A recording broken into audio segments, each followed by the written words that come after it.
Hey friends, welcome to my channel. চলুন আজকে আপনাদেরকে রিয়েলমি নার্জো 30 মোবাইলটির সম্পূর্ণ রিভিউ দেখে দেব, জানিয়ে দেব এর সকল ফিচার এবং ফোনটি আপনার জন্য কেনা ঠিক হবে নাকি না সে সম্পর্কে, এবং এর বাংলাদেশ মার্কেট প্রাইস সব জানিয়ে দেব। চলুন শুরু করা যাক। আজকের ফোনটির নাম তো সকলেরই জানা আছে। আজকের ফোনটির নাম তারপরও আমি বলে দিচ্ছি, আজকের ফোনটির নাম হচ্ছে রিয়েলমি নার্জো 30। খুবই ভালো একটি নাম, নামটি আমার খুব পছন্দ হয়েছে। এরপরে ফোনটির ব্যাক প্যানেল অর্থাৎ ব্যাক ক্যামেরা রয়েছে 48 megapixel plus 2 megapixel plus 2 megapixel এবং ফ্রন্ট ক্যামেরা রয়েছে 16 মেগাপিক্সেল। ফোনটির ব্যাটারি ক্যাপাসিটি হচ্ছে 5000 mAh এবং ফোনটিতে র্যাম রয়েছে 6 GB, রম হয়েছে 128 GB।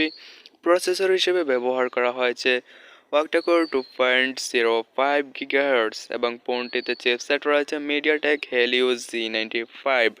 এই ফোনটির আরও কিছু বৈশিষ্ট্য রয়েছে, সেগুলো আমাদের জানা উচিত। চলুন সেসব সম্পর্কে জেনে নেই, কারণ একটি ফোন কেনার আগে অবশ্যই বৈশিষ্ট্য জেনে নেওয়া আবশ্যক, কারণ ফোনটা তো আমরা 2-4 দিনের জন্য কিনি না, হয়তো অনেক কষ্ট করে একটি ফোন আমরা কিনতে যাই।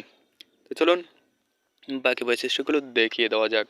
ফোনটির অপারেটিং সিস্টেম হচ্ছে অ্যান্ড্রয়েড 11 এবং ফোনটিতে জিপিইউ হিসেবে ব্যবহার করা হয়েছে মেলি G76MC4। ডিসপ্লে হিসেবে ব্যবহার করা হয়েছে 6.5 ইঞ্চি IPS LCD, যা সাধারণত রিয়েলমির বেশিরভাগ ফোনেই ব্যবহার করা হয় এবং চার্জিং হচ্ছে 18 ওয়াটের ফাস্ট চার্জার এবং প্রাইস, এর বাংলাদেশ প্রাইস হচ্ছে 19,990 টাকা। ফোনটি খুবই ভালো, চাইলে কিনতে পারেন, পেয়ে যাবেন মার্কেটে সাধারণভাবে। ওকে, আজকে আপনাদের থেকে বিদায় নিচ্ছি। Good bye. ভিডিওটি ভালো লাগলে অবশ্যই চ্যানেলটি সাবস্ক্রাইব করবেন, লাইক করবেন। Good bye.